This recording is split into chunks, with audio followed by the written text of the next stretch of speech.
Selamat datang tuan-tuan dan puan-puan ke rancangan Musafir Alam. Kita bersama dengan Pak Levi untuk mengupas lebih lanjut lagi berkenaan dengan rancangan Musafir Alam ini. Ya, Assalamualaikum Pak Levi. Waalaikumsalam dan salam sejahtera untuk Zaidi. Sebenarnya saya yakin ramai antara penonton-penonton yang masih ingin tahu apakah sebenarnya yang dimaksudkan dengan Musafir Alam ini. Boleh Pak kupaskan? Salam sejahtera tuan-tuan dan puan-puan.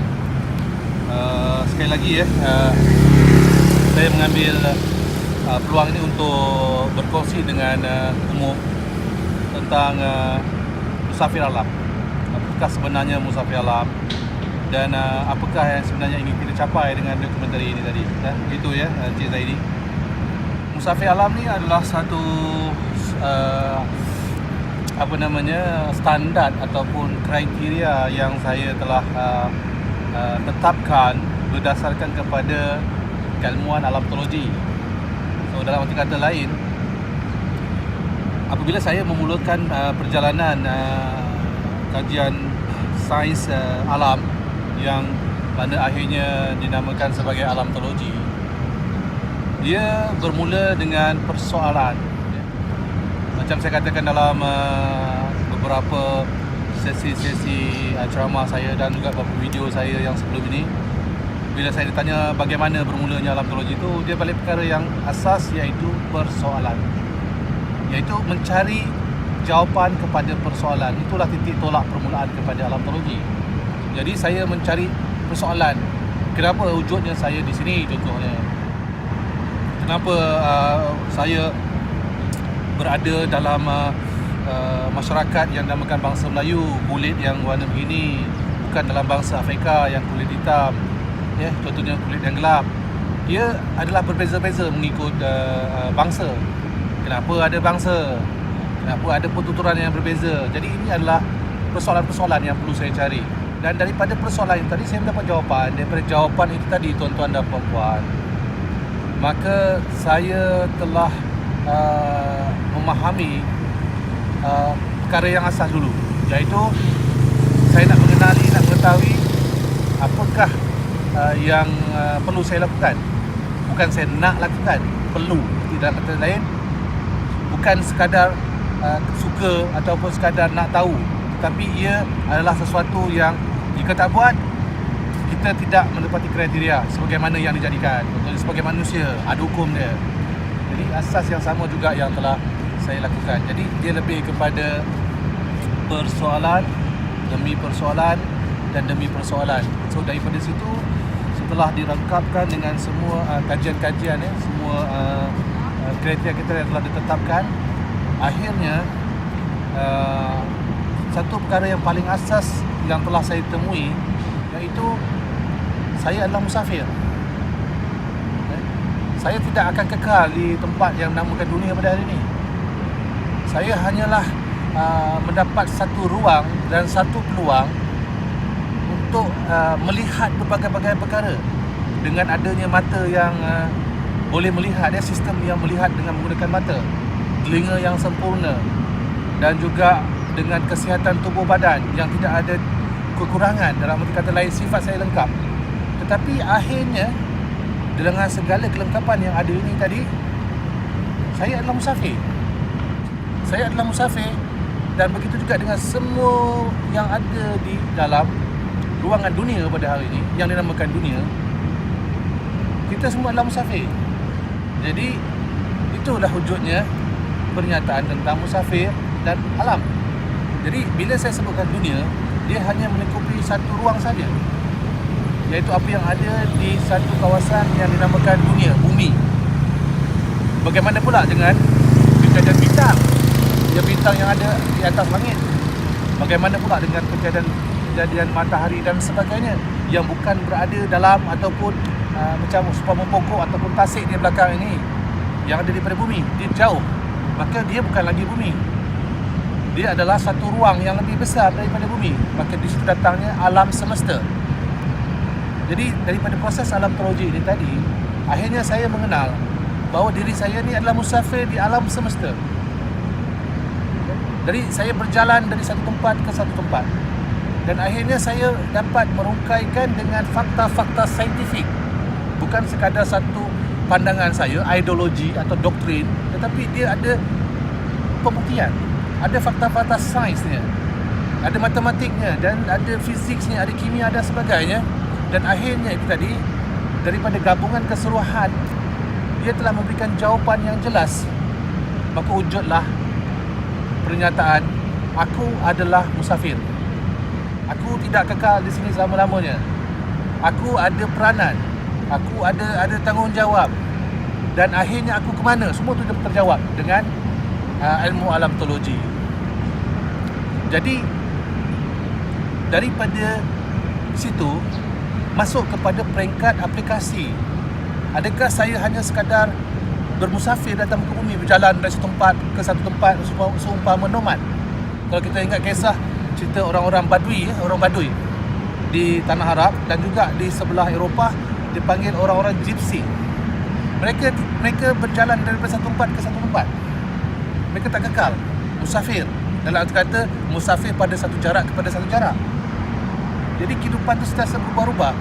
Dan tuan-tuan dan puan-puan sendiri yang yang sedang mengikuti program ni, cuba tuan-tuan puan lihat pada diri tuan-tuan dan puan-puan. Ini saya nak berikan fakta dia. Adakah tuan-tuan dan puan-puan duduk pada rumah yang sama daripada lahir sampai sekarang? Rumah yang tuan-tuan dan puan lahir, dia lahir waktu rumah tu adanya ayah dan ibu, dan lepas tu dewasa, bergerak dan akhirnya rumah yang keberapa ke hari ni? Bukankah kita telah bermusafir, berjalan dari tempat ke tempat? Jadi selepas kita dah faham kita bermusafir, perkara yang kedua adalah aplikasi dia. Maka saya mencari, saya musafir, maka dalam perjalanan musafir itu tadi, apa yang perlu saya sediakan? Tak bolehlah saya berjalan macam tu tanpa saya menyediakan perkakasan atau peralatan ataupun di manakah musafir itu yang saya akan tujukan. Maka di situ letaknya aplikasi. Okey, kita nak pergi ke satu tempat kepada satu tempat, kita kena sediakan apa dia? Bekalan-bekalan, makanan. Maka makanan yang kita bawa pada diri kita pada saat kita bermusafir, jika kita berjalan di kawasan-kawasan tertentu dan kawasan tu ada buah, bolehlah kita singgah, boleh kita ambil buah tu dan kita makan.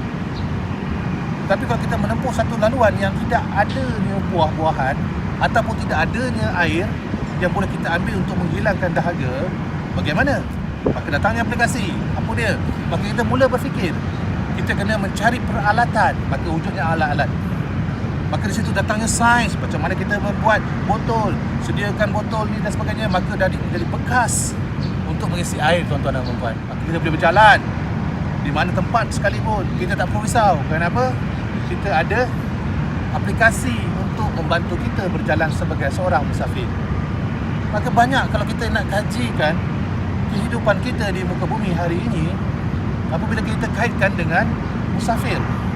Maka atas sebab itu, saya telah memposisikan diri saya sebagai musafir, dan saya musafirkan diri saya itu kepada peringkat alam semesta. Maka di situ datangnya musafir alam. Jadi daripada situ saya telah mencapai kepada satu peringkat yang saya perlu kongsikan dengan semua perjalanan saya. Apa yang telah saya tempuh. Maka di situ wujudnya ilmu sains alam teologi, iaitu ilmu alam. Alam teologi bermaksud ilmu alam, sains alam. Jadi daripada sains alam itu tadi menjelaskan peranan saya sebagai musafir di atas muka bumi dan kepada sekalian alam itu tadi. Jadi itulah musafir alam. Kefahaman tuan-tuan dan puan yang sedang menonton, dan juga kepada Alto Zaidi yang bertanya kepada saya. Jadi Mas Yopal, kita termasuklah penonton-penonton ni semua adalah musafir, yang mana kita menempuh setiap hari negara yang berbeza. Mana kita berjalan dari satu tempat ke satu tempat, kita lihat apa yang ada di kawasan itu dan kita aplikasikan apa yang kita telah ketahui dalam hidup kita. Jadi kepentingan dokumentari Musafir Alam ini pada penonton dan juga saya sendiri ada besar impaknya. Jadi apakah lagi kepentingan dokumentari Musafir Alam ni bagi PAL-MB sendiri kepada saya dan juga para penonton yang sedang melihat tadi? Kita perlu tahu di mana kita bermula, tuan-tuan dan puan-puan. Nak pergi ke mana-mana sekalipun, kita kena tahu di mana tujuan kita tu tadi. Kalau kita nak pergi menonton wayang, ya, maka kita kena pastikan kita pergi ke tempat yang telah pun digazetkan sebagai tempat yang ada tontonan wayang, ya. Jangan jadi macam kita Ramli, 40 menyamun, dia suruh tanda, maka dia tanda-tanda semuanya. Akhirnya datanglah yang seorang tu, ditutup padam kecuali yang di jamban. Dia nak pergi mencari harta, dia dapat harta dia tapi dalam jamban lah. Bermakna apa juga proses kita ada matlamat ke depan. Dan di mana kita bermula. Maka dalam soal tadi, dokumentari Musafir Alam tadi memberikan penjelasan. Saya ingin berkongsi dengan semua. Dan perkara yang pertama saya kongsikan tadi tentang posisi kita sebagai musafir. Saya ingin berkongsi dengan tuan-tuan dan puan-puan tentang peranan kita sebagai musafir. Jadi kita harus sedar, kita tidak akan kekal di dunia ini sampai bila-bila. Hari ini saya bercakap dengan tuan-tuan dan puan-puan. Saya baru lepas daripada di lokasi di Bandar Aceh. Hari ini saya di lokasi yang baru. Kerana saya masih mempunyai usia, mempunyai nyawa untuk saya dapat melakukan program dokumentari yang seterusnya. Jadi apa yang saya dapat daripada Musafir Alam? Iaitu saya sedar saya sentiasa musafir. Jadi apabila kita sedar sebagai musafir, kita tidak akan ada suatu sifat atau sikap yang bongkar, yang seolah-olahnya segala-galanya milik kita. Kita hanyalah bermusafir di muka bumi ini tadi, daripada satu titik di mana kita lahir dan sampai titik di mana kita tamatkan kelahiran kita di dunia, iaitu kematian. Itu pasti akan berlaku. Jadi soalnya dekat sini, apabila kita telah sedar kita sebagai musafir, maka apakah kualiti-kualiti musafir itu tadi yang perlu kita miliki? Ciri-ciri dia. Jadi orang yang musafir ni, dia kena tahu dia musafir. Kalau dia tak sedar dia musafir, dia sentiasa dirasa dia duduk satu tempat saja, maka dia tidak akan buat persiapan. Nanti persiapan di tempat yang baru, macam saya katakan tadi, nak berjalan, mungkin dalam tengah perjalanan tu tak ada bekalan air. Siapkan air. Bukan siapkan air untuk di hujung, bukan siapkan air itu tadi untuk sampai ke matlamat. Air itu membantu perjalanan sampai kepada matlamat. Mungkin jarak di kawasan itu kita lepasi adalah sebanyak 50 km, ya? Dan kita berjalan kaki di situ, nak mulakan ni. Dan selepas 5 km tidak ada bekalan air lagi. Dan berapa lama badan kita dapat bertahan. Jadi kita nak berjalan terus. Berjalan terus kerana matlamat kita satu, iaitu sampai ke titik di mana kita akan berhenti, iaitu 50 km ke depan lagi. Tapi selepas 5 km, maka tidak ada lagi bekalan sumber air kepada kita. Saya harap tuan-tuan dan puan dapat faham maksud saya di sini. Maksudnya macam mana? Kita nak kata, tak apalah, kita berjalan sajalah. Kita yakin bahawa kita boleh capai. Maka dalam sini persoalan sains ataupun scientific practicality tidak terpakai kalau kita cakap macam tu. Kerana kita kena bersedia. Dah tahu tempat tu tak ada kawasan air, kenapa tidak bersedia dengan air? Maka ini konsep Musafir Alam itu tadi. Sediakan air lalu kita berjalan. Maka bila kita sampai satu tempat, tahap kita jalan, maka kita telah menggunakan tenaga, drain. Tenaga akan mula digunakan macam bateri, dia akan keluar. Bila dah keluar, dia perlukan tenaga balik. Dan yang paling asas kepada manusia adalah air. Maka dia dapat air, ambil air ni tadi, maka dia minum. Bila dia minum, dia pun dapat bergerak lagi. Dan akhirnya dia sampai ke lokasi di mana dia telah tetapkan daripada awal perjalanan. Jadi sampai di situ, maka air yang dibawa dibekal pada dia telah habis. Dan maka air itu tidak akan ikut dia. Tidak akan ikut dia apabila sampai kepada hujungnya itu tadi. Air ini tu hanyalah membantu dia sampai ke hujung. Maka konsep Musafir Alam, jangan kita ingat apa yang kita ada di seluruh dunia pada hari ini akan kekal pada kita. Kita ada harta, kita ada wang ringgit, kita ada rumah besar dan sebagainya. Sampai saat dia hujung, dia tak ikut kita lagi dah. Itu konsep yang jelas dalam konsep saintifik tu. Penjelasan tu ada hitungan dia tadi. Apa hitungan dia? Dia sampai masa dia, kalau kita mati, hitungan kita besar tu je lah. 7 kali 7 dalam berapa? 7 kali 3 dalam berapa? Kan? Oh, ada dalam dia, ada dalam dia. Tetapi yang kita pergi tadi, apa yang kita bawa adalah segala-gala aplikasi yang telah kita bina ataupun telah kita dapatkan ataupun telah kita susunkan supaya perjalanan kita sebagai musafir itu tadi capai kepada hujungnya tadi, iaitu matlamat yang akhir kepada kejadian dia. Ya, macam saya katakan tadi, sebagai musafir di muka bumi. Jadi konsep itu bukanlah konsep pasangan, bukanlah satu konsep yang hanya memposisikan kepada keinginan. Kita berada di atas muka bumi ini memenuhkan keperluan.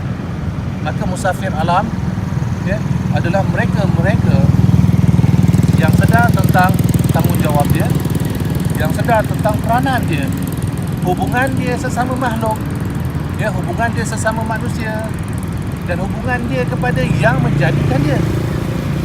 Jadi dia tidak boleh terlepas daripada itu semua. Jadi apa yang saya cuba sampaikan di sini daripada dokumentari Musafir Alam ini tadi adalah untuk bukan nak menyedarkan seolah-olah saya nak mengajar, ya, tidak. Saya ingin memberikan contoh-contoh, ya, membuka pandangan, membuka minda kepada semua yang ada untuk sama-sama berfikir. Kerana kita lihat di luar hari ini suasana yang kita sendiri tidak selesa. Jadi kalau kita rasa tidak selesa, memanglah sebagai musafir alam yang tidak menyediakan peralatan-peralatan yang sepatutnya sebagai musafir, memang dia tak selesa. Nak cari air mana, nak cari kelang kabut, lagi sana lagi sini. Akhirnya tak jumpa, mati kekeringan dalam perjalanan nak sampai ke tempat tujuan. Jadi inilah mesej-mesej yang sangat asas, yang amat-amat perlu dalam setiap manusia, bahawa mereka perlu sedar mereka hanyalah musafir, tuan-tuan dan puan-puan musafir, saya juga musafir, tidak ada yang kekal di atas muka bumi.